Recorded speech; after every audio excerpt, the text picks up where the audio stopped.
Chapter 16. Elizabeth's heart was hammering wildly.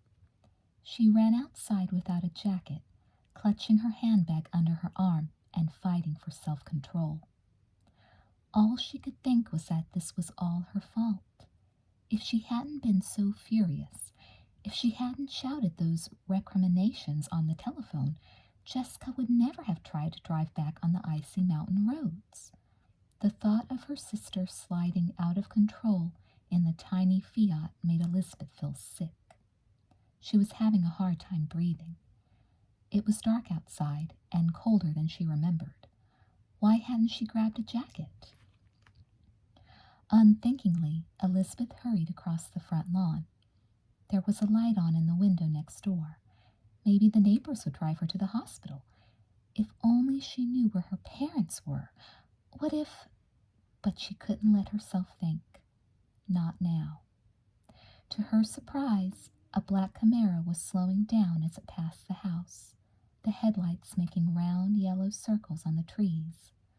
"Liz?" a familiar voice called, and Todd Wilkins rolled down the window on the driver's side. Elizabeth stared. What was Todd doing here?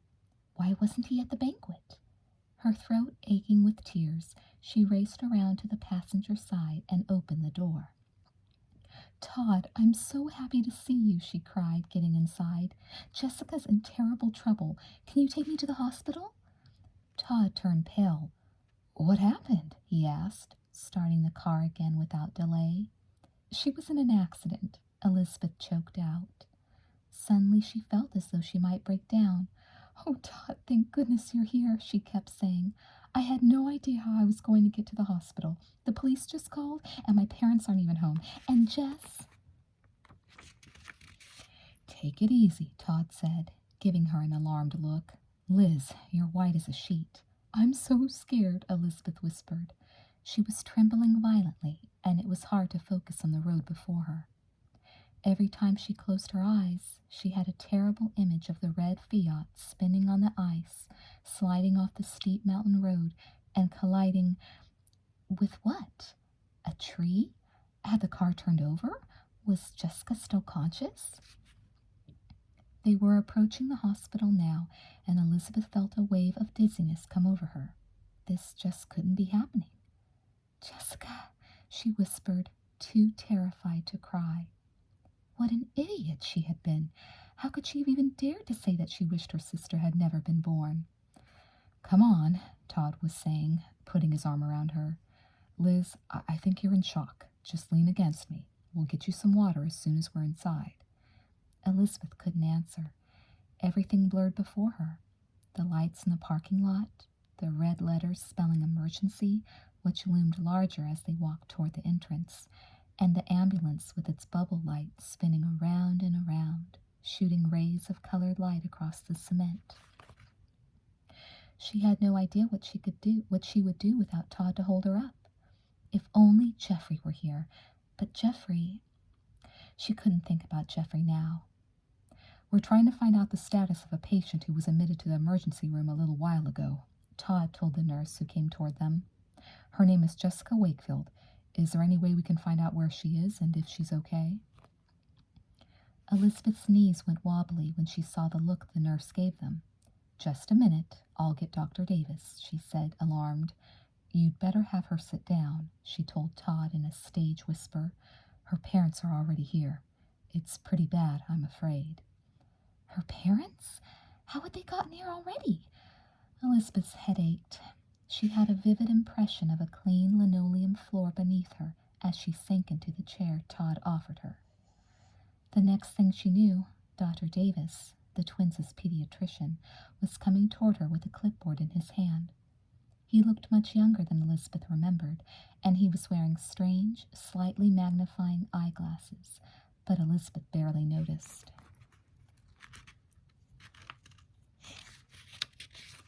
"Dr. Davis?" Elizabeth cried, jumping up and throwing her arms around him. "Where's Jess? Is she okay?" Dr. Davis patted her back gently. "You're going to have to be very brave, Elizabeth," he said. "I want you to remember that you're going to have to be brave, for your parents' sake especially. Remember, Hard as it's going to be for you, it's going to be even harder for them. Elizabeth felt as though the floor was sliding out from under her. She's fainted, she heard Todd say, from what seemed to be about a mile away. She could feel the hard floor beneath her, and something smelled sharp and terrible, like ammonia. She's coming to, Dr. Davis was saying. His face swam before her, large and concerned, and Elizabeth sat up with an effort to discover she was lying on a cot in a curtained-off part of the emergency room. Is she really dead? She whispered. Dr. Davis picked up her hand and squeezed it tightly. I'm sorry, Liz, he said gently. Elizabeth felt every word cut like a knife. Was she still conscious when they brought her here? She gasped. Dr. Davis nodded. She kept saying your name, he said tenderly. She loved you so much, Liz. She kept saying that. She kept saying, tell Liz I love her and I'm sorry.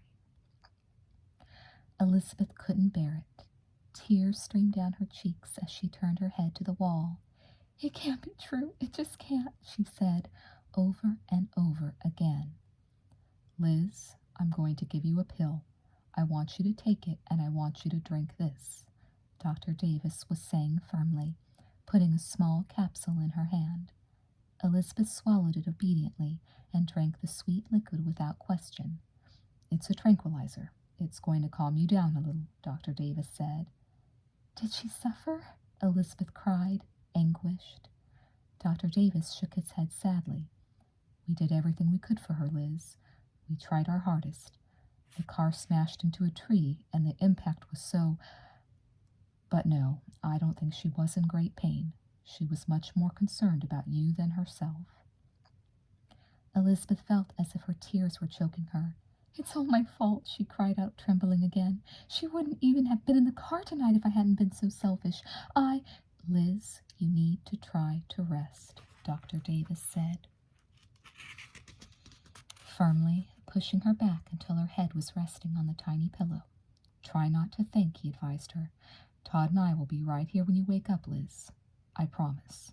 We won't go away. Elizabeth looked around her sister's room with a mixture of misery and disbelief. It looked exactly the way it always did. Clothes were strewn everywhere. Records, books, magazines, tags from new clothes, makeup, framed photographs, all the usual junk all over the place. Sinking down on her knees, Elizabeth stared disconsolately at her sister's belongings. Jessica was gone. Really gone. What would they do with her room? Would they leave everything? Get rid of it all?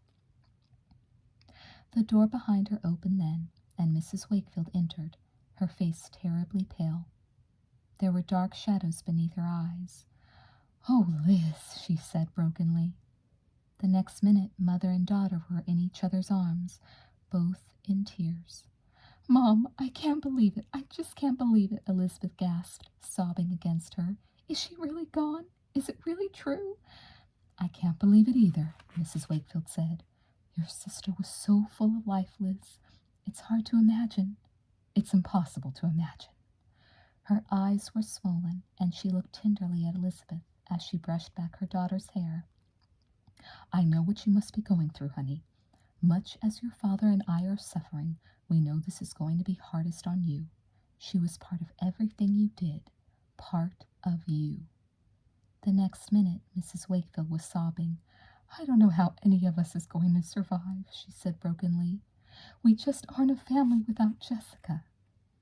Despondent, Elizabeth sat down on the floor. She was holding one of Jessica's framed cheerleading pictures in her hands, and she stared down at it. She felt dizzy again, as if she might faint. Mom, I don't feel very good, she whispered. Her heart was pounding like mad. Mrs. Wakefield looked at her in alarm.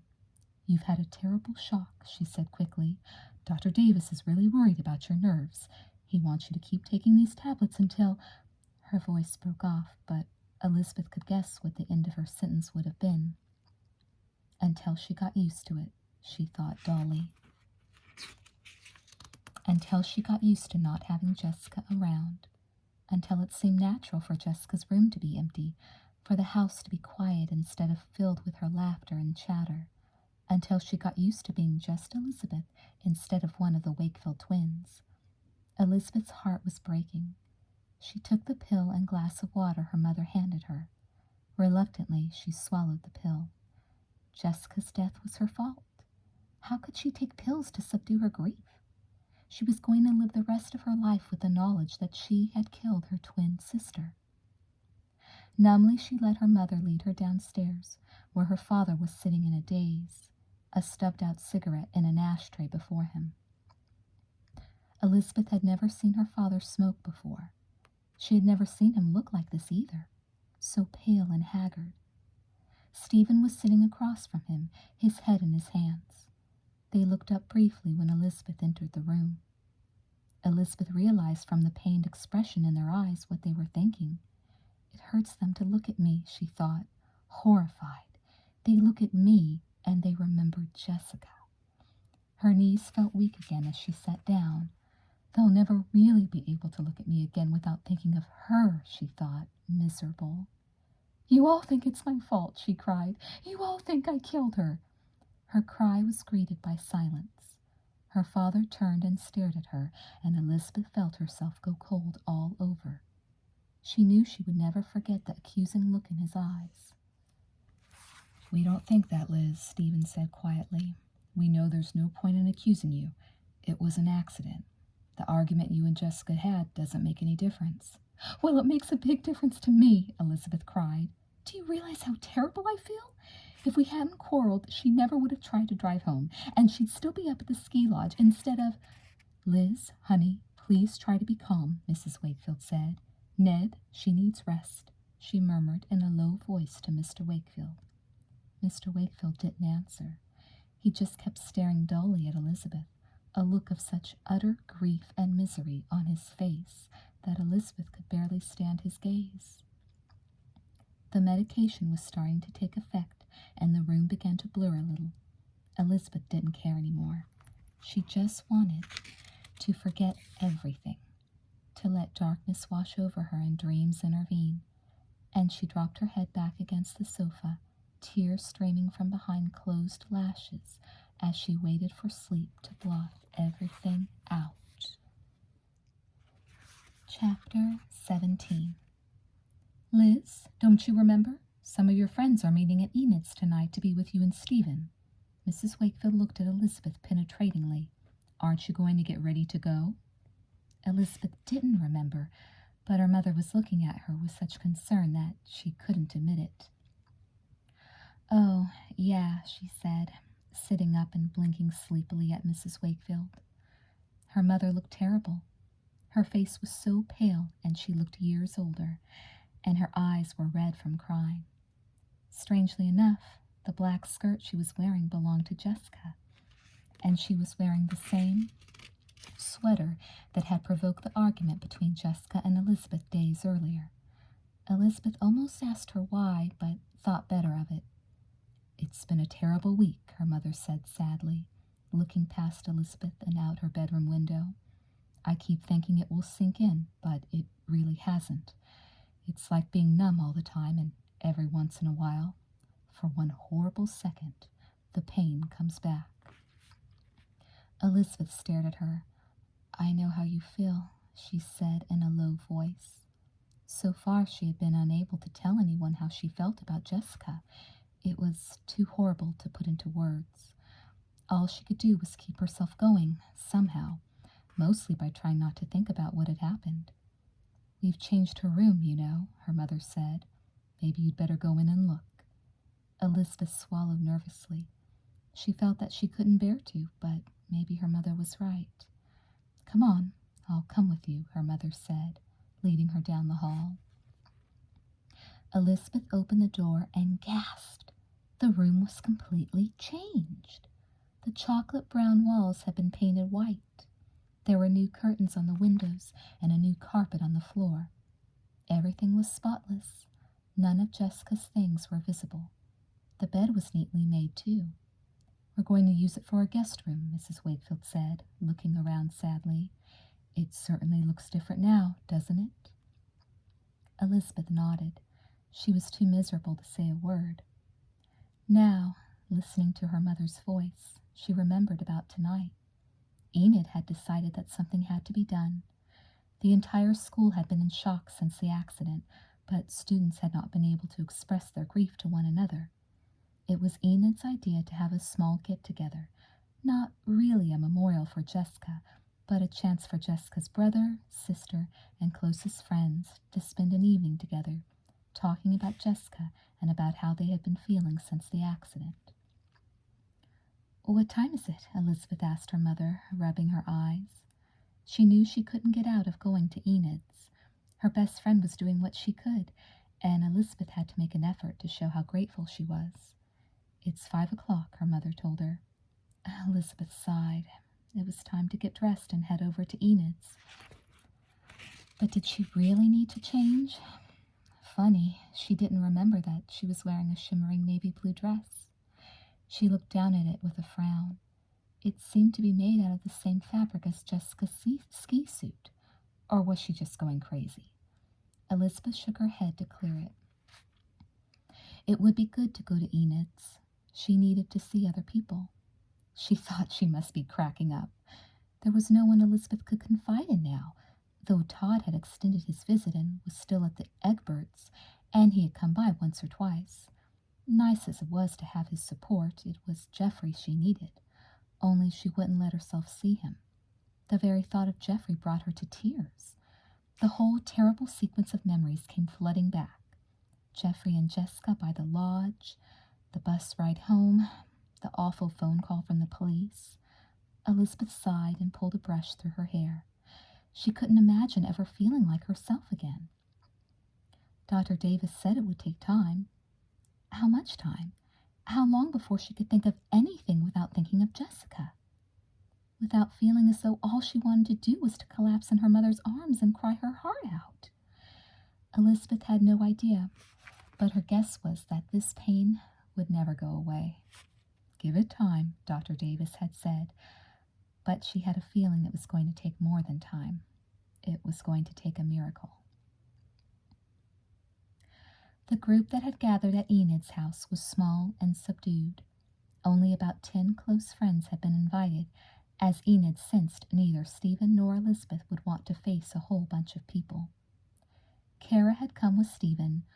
Winston and Todd were there, Amy Sutton and Leela Fowler, Regina Morrow and Bruce Patman, Olivia Davidson and her boyfriend Roger Patman. They were all sitting in the Rollins' living room, listening to records and talking in low voices. "I hope it wasn't too hard for you to come tonight," Enid said softly to Elizabeth. "We've all been so worried about you, Liz. If there's anything we can do—" "I just wish I could talk about it," Elizabeth said. "Dr. Davis keeps telling me that talking about it will make it easier, but I just can't." "Well, you know we're here if you need us," Olivia said gently, patting her on the shoulder. "I guess that's all that matters, right?" Elizabeth swallowed. "You're all such good friends," she said gratefully. "I just wish—" "Oh no, that's the doorbell," Enid said, getting to her feet. "I wonder who it could be. Everyone's here already." Elizabeth was pulling her fingers through the shag rug on the floor, her mind a million miles away. Todd was sitting next to her, but they weren't talking.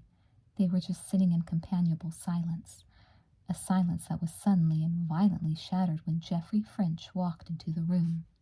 "Geoffrey?" Olivia exclaimed, giving Elizabeth an anxious glance. "Why don't you come in the kitchen for a second?" she suggested, jumping to her feet and putting her hand on his arm. But Geoffrey was staring down at Elizabeth, his eyes filling with tears.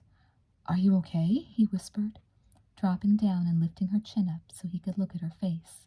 "I've been worried sick about you," he added. The room was quiet. Everyone was keenly aware that this was the first time Geoffrey and Todd had met. And Elizabeth? How would Elizabeth react?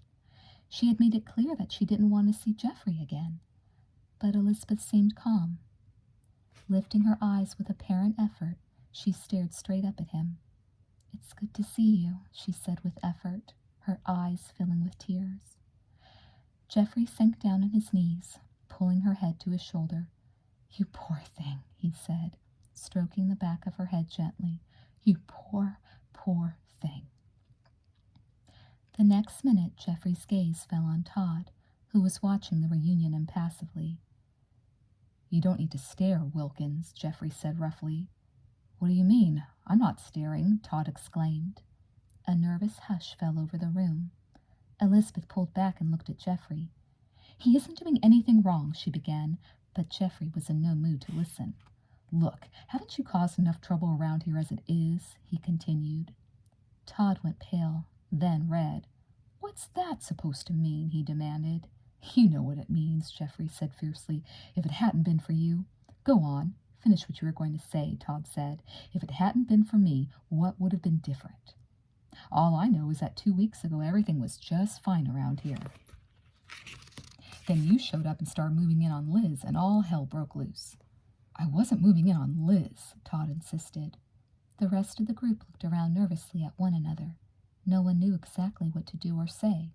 "Liz and I are old friends. I just wanted to spend a little time with her, that's all," Todd added defensively.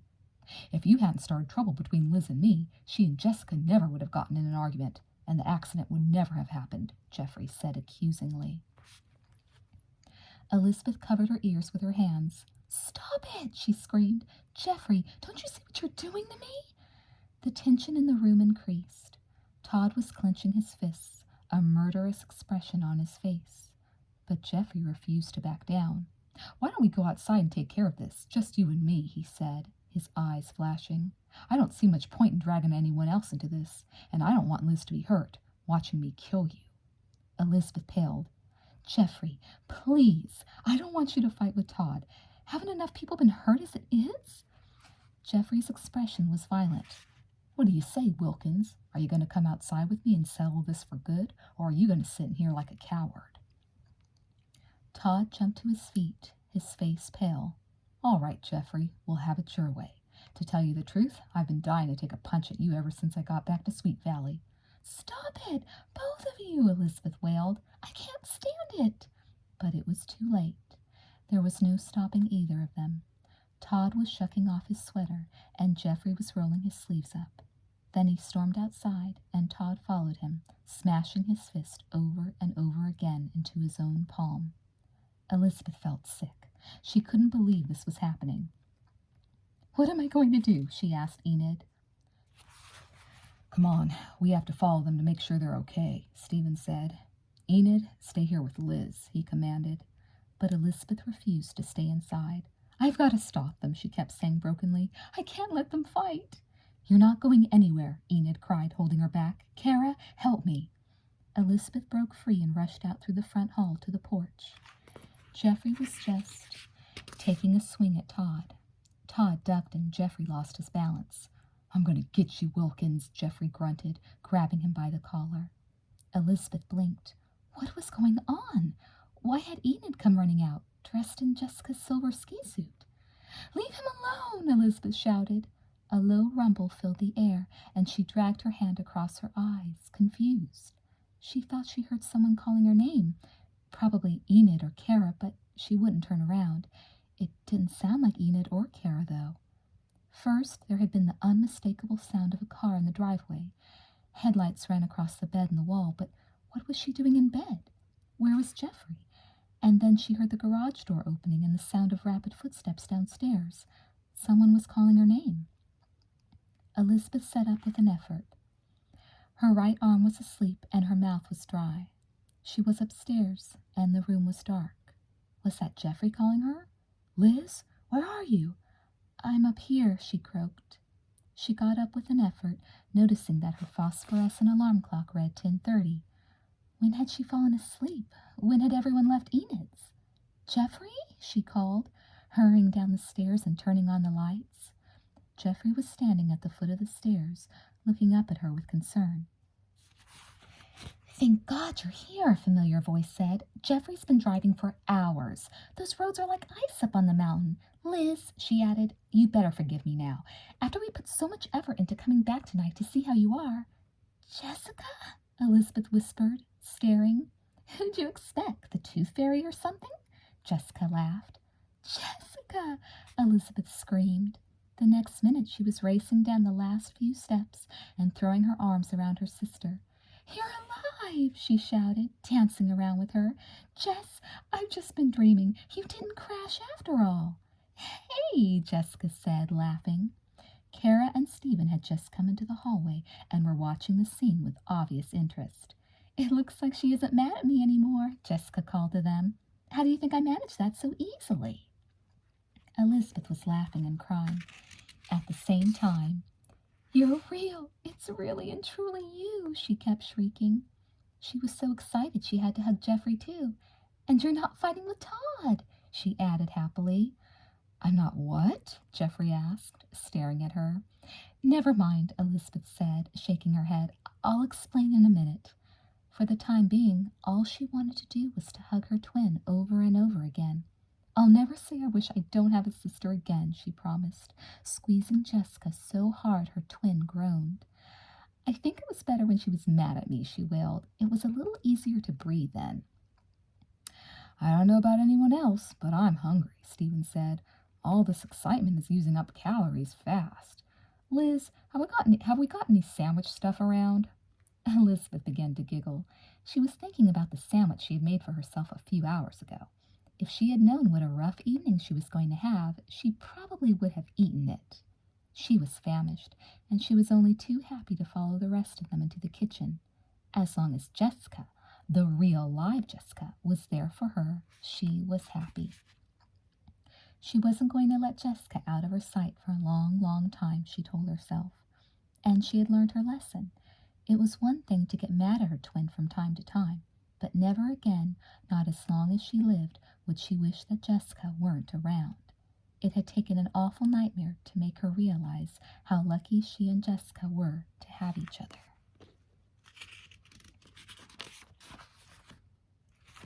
Chapter 18. Now, do me a favor. Humor your older brother and explain this mess from the very beginning, Stephen said. They were all sitting in the living room, sandwiches, cold drinks, potato chips, and brownies heaped on the coffee table. Elizabeth couldn't believe how hungry she was. I feel like Rip Van Winkle, she joked, as if I were asleep for years instead of just a few hours. Geoffrey was holding her hand tightly, his smile full of warmth and concern. Liz, you have no idea how terrified Jessica was when she found out you'd gone home. Talk about putting a damper on a pizza party. When Ken came back from taking you to the bus stop, everyone jumped on him. No one could believe he'd actually let you go. Whoa, Stephen laughed, putting up his hand. This is already too far along for me. I want to know what happened. Liz, why did you leave Mont Blanc in the first place? Elizabeth blushed and exchanged glances with her twin. It's kind of complicated, she said. Yeah, Jessica said, rushing to her defense. Let's put it this way, Steve. Liz and I have been having a number of misunderstandings lately, most of them my fault.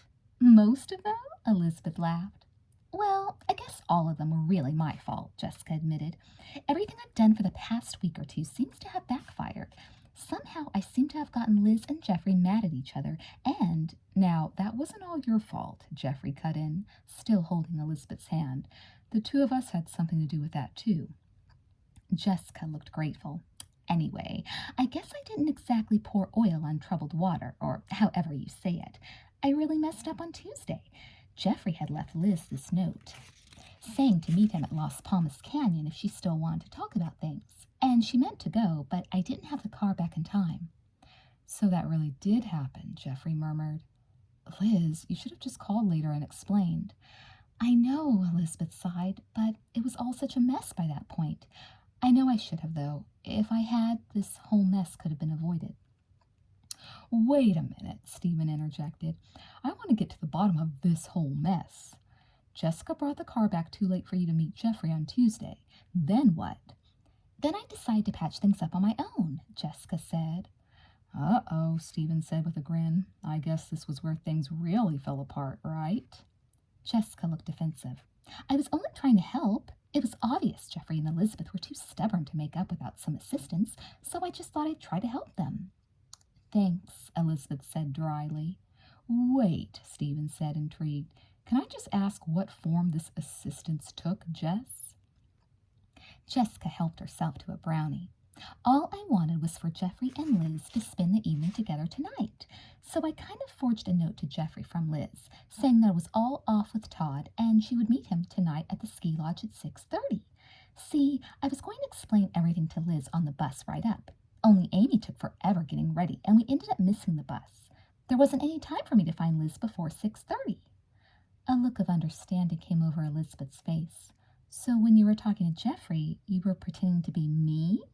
What did you think I was doing? Jessica demanded, outraged. The whole room became quiet, and Elizabeth turned scarlet. You didn't think I was... Jessica stared at her. Liz, you can't be serious. Jeffrey was staring at her, too. You mean you thought something was going on between Jessica and me?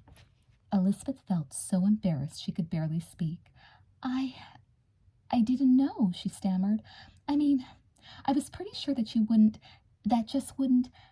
But then when Chrissy Nolan came and told me she'd seen you two together and everything... Jeffrey looked horrified. I had no idea. That was why you left Mont Blanc. Liz, how could you even think such a thing? Elizabeth looked at the expression on his face and couldn't suppress a giggle. I guess I got a touch of jealousy myself, she admitted. Kind of the way you were feeling about Todd and me. Jeffrey reddened. Good point, he said. Liz, we've both acted like a couple of real idiots, haven't we? Elizabeth shuddered. If you knew how vivid my dream was, she murmured, staring first at Jeffrey, then at Jessica. I must have fallen asleep right after I hung up on Jess. The house was really quiet. I don't know where Mom and Dad are. They're at a party, Jessica chimed in. They should be back soon. Well, anyway, I dreamed that I was sleeping, and then the phone rang and woke me. It was the police, and they said Jessica had been in a terrible accident, driving down from Mont Blanc. Jess, it was terrible. Dr. Davis was at the hospital, and he told me... She shook her head, trying to clear the awful memory of the dream. Dr. Davis? Jessica exclaimed. Liz, he moved to Arizona last year. Elizabeth had forgotten that. I thought there was something strange about it, but the whole dream felt so real. All the details were so clear, like Jessica's room. Don't tell me, Jessica said curiously. Was my room neat? Elizabeth's eyes filled with tears. She couldn't shake the memory of the dream. Jess, you were gone, and I couldn't tell you how sorry I was, she said brokenly. Oh, you goof, it was only a dream, Jessica exclaimed, jumping up and going over to the couch to put her arms around her sister. See, pinch me, I'm really here. Elizabeth wiped the tears from her eyes. It was so awful, she repeated. Oh, Jess, thank heavens you really are okay. If anything ever happens to you... We're studying dreams in psychology, Stephen told his sister, and yours sounds to me like a classic guilt dream. Didn't you say you hung up on Jessica? Elizabeth nodded remorsefully, and I told her I wish I never had a sister, she added in a low voice. See? Stephen exclaimed, snapping his fingers. Then you went upstairs and dreamed you really didn't have a sister, straight out of a textbook, he said, with satisfaction. Well, a textbook or not, it was the worst dream I've ever had, said Elizabeth. Jess, I'm sorry I got so mad at you. Do you forgive me? As long as you forgive me, Jessica exclaimed. I felt so awful tonight when you hung up on me. Liz, I promise from now on that I'll be really good about the car, and I won't borrow any of your clothes without asking, and I'll do the dishes when it's my turn, and I'll... Hey, what have we walked in on? Mr. Wakefield, overhearing his daughter's vows, laughed as he and Mrs. Wakefield entered the room. Sounds too good to be true, Jess. Have we missed something? What are you all doing here? Mrs. Wakefield asked. I thought you were supposed to be up at Mont Blanc. Is something wrong? They all looked at one another and burst out laughing. No, Mom, nothing's wrong, Elizabeth told her, smiling. Not now, anyway. We had a few little things to iron out, so we decided to wait and go up to the Carnival tomorrow morning, Jessica added, winking at her twin. Mr. and Mrs. Wakefield looked at each other. It was so peculiar coming in and seeing the five of you, Mrs. Wakefield said. I thought I was dreaming. Everyone broke up at that. Did I say something funny? Mrs. Wakefield asked her husband, or are we just missing something? Never mind, Mom, Elizabeth gasped, wiping tears of merriment from her eyes. I think we're all just glad that you're not dreaming. Elizabeth knew she was glad of that, at any rate. It felt wonderful to look around the living room and see the happy faces of the people she cared most about. She just didn't want the evening to end. All that really mattered was that they were all there together. They were all safe, and they were all friends again. Listen, I'll be by to pick you up tomorrow around 9 o'clock, Geoffrey said. They were standing in front of the Wakefield house saying good night. It's going to be a tight squeeze, fitting everyone in. We all came down in my car tonight, so I guess that means we're all going back up in it tomorrow. Elizabeth said, putting her arms around him. She couldn't wait for the carnival now that everything was all right between them again. She didn't care how crowded the car was. I should have known that note Jessica left couldn't have been from you, Geoffrey said seriously. It was stupid of me. For one thing, her tone was different from yours. She seemed to brush off everything that had happened, and I know you would never do that. She said something about not caring about that dumb banquet, and I guess I wanted to think that you would dismiss it that way, but if I had thought about it, I would have realized that wasn't the sort of thing you'd say. I felt terrible about the banquet, Elizabeth said seriously. On the one hand, I really would have preferred, right from the start, to go to the carnival with you, but I felt obligated to Todd as an old friend. You were right, too, Geoffrey told her. I realize now what a fool I've been for the last week or two. Tonight, when I was afraid something might have happened to you when you took the bus back alone, he shuddered. I'm sorry about the way I behaved now, Liz. I was jealous of Todd. I didn't want anyone trying to take you away from me. Elizabeth smiled gently at him. I think Todd understands that. In fact, I have a feeling that that may have something to do with his son's decision to go to the banquet alone tonight. Well, you said he's going up to the carnival tomorrow morning, too. If it's okay with you, I'd like to offer him a ride with us, Geoffrey said, even if it will be really crowded. Elizabeth's face lit up. What a wonderful idea! She threw her arms around him and hugged him tightly. Have I mentioned lately how fond I am of you? She said teasingly. Geoffrey laughed. Not recently, as a matter of fact, but now that you have mentioned it. He lifted her chin and gazed tenderly into her eyes. Let's not argue again, he said softly. I love you, Elizabeth Wakefield. Elizabeth felt a lump forming in her throat. I love you too, she whispered. The next minute, Geoffrey had tightened his arms around her, and he was kissing her deeply. Elizabeth felt her heartbeat quicken. This was a dream she never wanted to wake up from, she thought happily. Chapter 19. What took you guys so long? We've all been frantic about you, Enid exclaimed, hurrying to meet the small group walking up the path to the lodge from the parking lot. Elizabeth and Geoffrey were heading the line and had their arms around each other. Jessica was next, talking animatedly to Todd, who had come in Geoffrey's car after all. Stephen and Kara brought up the rear. We got a slow start this morning. Liz took forever getting ready, Jessica complained with a grin. She had phoned the lodge at Mont Blanc early that morning to tell Miss Dalton that all of them, including Elizabeth, would be back as soon as possible. Elizabeth scooped up a handful of snow. Don't even try it, Jessica Wakefield, she hollered, chasing her twin. Translation, Jessica overslept, Stephen said with a chuckle. Have we missed much this morning? Just the best pancake breakfast ever, Enid declared. We made them promise to make them again tomorrow morning for you guys, though. Come on, come on. The Winter Olympics are supposed to start in just a few minutes. Bright sunlight was shining over the mountainside, and the magic of the sparkling snow strongly affected the latecomers. It's so beautiful up here, Elizabeth gasped, her arms still around Geoffrey's waist. Diamond-bright snow glittered in the boughs of the dark green fir trees. There was snow everywhere. Brilliant, glistening snow that Todd and Stephen declared was perfect packing, ideal for snowball fights. Though it was only 11 o'clock in the morning, the mountain top had already been transformed by the swarm of juniors and seniors. A snowy meadow was the site of a snowman building contest. A group of seniors was rolling a ball bigger than anything Elizabeth had ever seen. "We're making the world's biggest snowman," Bruce Patman called as they strolled past. "Come join us." But that was only one of the many events that was already underway. Amy Sutton was running the ice show at the outdoor rink next to the meadow, and Jessica ran off to join her, leaving her luggage for Elizabeth to take up to the lodge. "Good old Jess has recovered from worrying about me." Elizabeth passed one of her sister's bags to Geoffrey. Secretly, she didn't mind.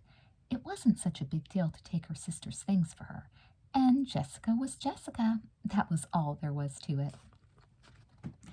"She's trying to score points for the blue team," Kara confided. "It's the old competitive streak. You know Jess just wants to make sure she walks off with a victory." "I want to go tobogganing," Geoffrey said. "Liz, should we get rid of all this stuff and hit the slopes?" "I'd love to," Elizabeth declared. She looked shyly at Todd, waiting for a minute. But Geoffrey, sensing how she felt, took the initiative. "Todd, want to join us?" he asked casually. Todd grinned. "I'd love to. How about if I introduce you to one of the great pastimes in Vermont?" "What's that?" Elizabeth asked, intrigued. "It's perfectly simple. All we need are a few lids from some garbage cans. I see some over there near the lodge. And a lot of nerve. Let's put those bags away and I'll show you." "I can't remember ever having so much fun," Enid exclaimed. It was late afternoon, and she and Elizabeth were sharing a quick cup of hot chocolate at the lodge beside the crackling fire before going out to watch the end of the contests.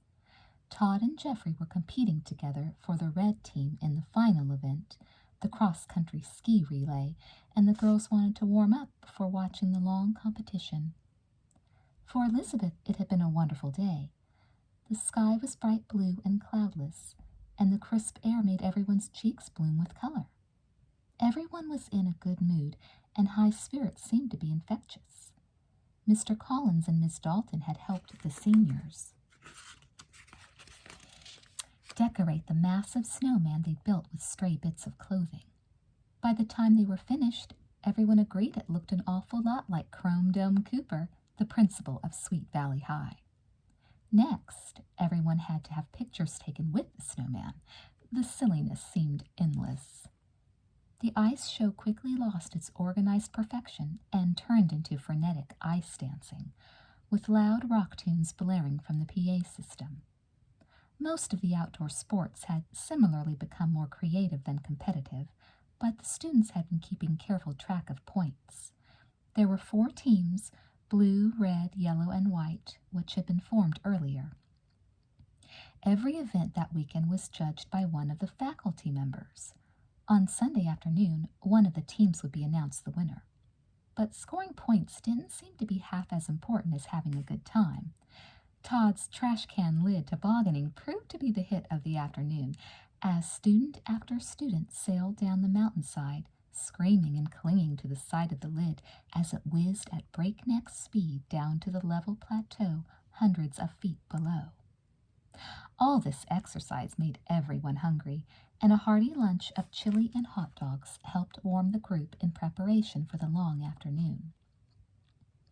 A spontaneous snowball fight had erupted after lunch, and by the time everyone had calmed down, it was time for more athletic events. "What are you wearing tonight?" Elizabeth asked Enid as they put down their hot drinks and zipped their jackets up in preparation for the bracing cold air. "My blue and white dress," Enid replied. "What about you?" Elizabeth smiled mysteriously. "Something special," she said ambiguously. "I promised myself that I'd bring it up if everything got straightened out between Geoffrey and me, and this morning I took it out of the closet." She giggled at the look on her friend's face. "Don't worry, it's perfectly respectable," she promised. "It's just a fun dress, that's all." She knew how much work Enid and Winston had put into the dance, and she was sure it was going to be the highlight of a wonderful weekend. "Come on, they're about to start," Stephen yelled when he saw Enid and Elizabeth. They quickly put on their gloves and hurried out to join all their classmates, who were in a huddle at the starting line. Elizabeth and Enid were both members of the red team and had a definite interest in the cross-country ski race. There were 8 contestants in all, 2 from each team. Each team member had to ski half of the mile-long course. Todd was going to ski first and then pass the baton to Jeffrey, who would finish the course. "Come on, Jeffrey and Todd," Elizabeth screamed. Bruce Patman was the official starter. "Okay, guys," he called above the cheers of his schoolmates. "On your mark, get set, go!" Pandemonium seemed to break out as the crowd moved along to a better viewing point. The course curved behind the lodge and came out again at the finish line, marked by a taut red tape. More people had come to watch this event than many of the others, since it was the last competition before the dance contest at the Snowball. Elizabeth's heart beat wildly as they rounded the first bend. Aaron Dallas, one of the contestants from the yellow team, was in the lead. "Come on, Todd!" she screamed. Todd was in second place when he passed the baton to Jeffrey. Jeffrey seemed to be edging closer to Bill Chase, who was Aaron's teammate. Then Todd seemed to be edging closer to Aaron. Bill was still in the lead behind the lodge, but he seemed to be falling back. Then, just past the lodge, Jeffrey was in the lead, heading straight for the red tape.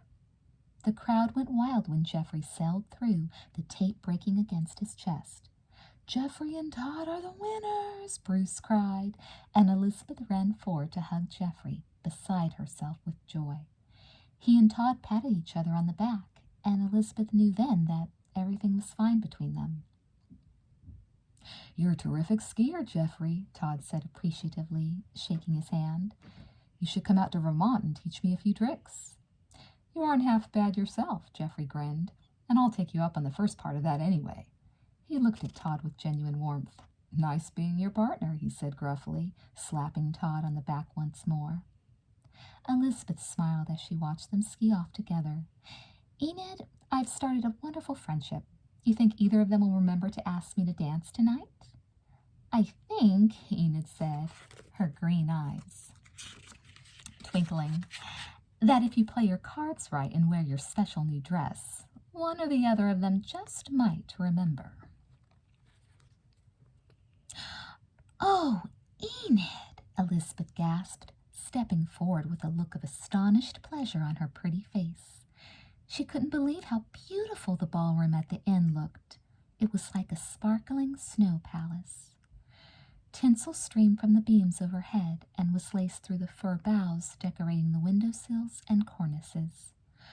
White crepe paper covered all the walls, so the whole room was white and silver. The droids, Sweet Valley High's own rock band, had set up their instruments on a dais in one corner. The dais was covered with artificial snow, and the droids were all dressed in white. They were playing a rock version of Winter Wonderland as couples streamed into the room. A long table set up at one end of the room was filled with delicious-looking desserts.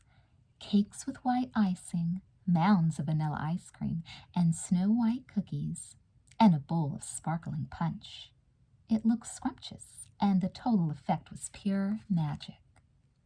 "The best is yet to come," Enid whispered to her friend.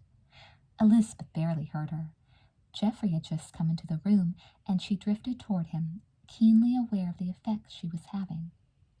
Jeffrey's mouth dropped open as he stared at her. He had never seen Elizabeth look so beautiful. She had found the dress weeks before and couldn't decide whether to buy it at first. It was silver silk with slightly puffy sleeves ending at the elbow, a round neck, and a soft, full skirt. The fabric shimmered like ice.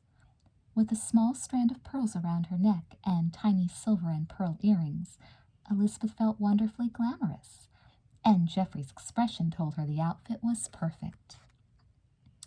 "My God," he whispered, taking her by the arm. "Liz, you look—" His voice broke off. "I took one look at it and thought only Jessica would buy something like this. So I bought it," Elizabeth said, and grinned. The droids were playing the opening notes of the song they had written especially for the evening, "Snow Girl." "May I have this dance?" Jeffrey asked with a deep bow.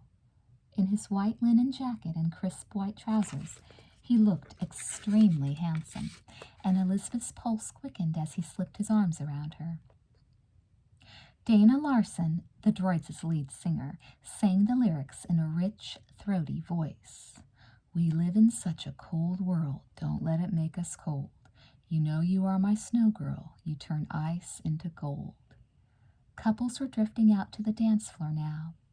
Elizabeth could see Jessica dancing with Ken Matthews and Enid dancing with Todd. Stephen and Kara were coming out too. Leela, wearing an extravagant dress with white feathers all over it, was dancing with a senior named Craig. I love you so much, Geoffrey whispered in Elizabeth's ear. Elizabeth tightened her arms around him. It was a magical dance, the start of a magical evening.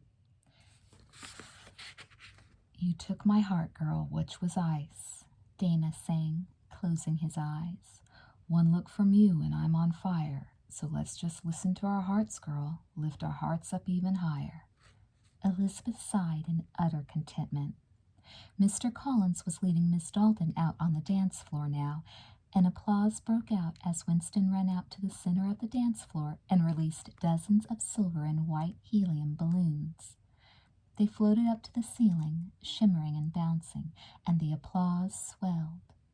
Elizabeth looked up at Geoffrey with utter joy, and beside her, Jessica was dancing with Ken, close enough so Elizabeth could reach out and touch her and prove to herself that she was really there.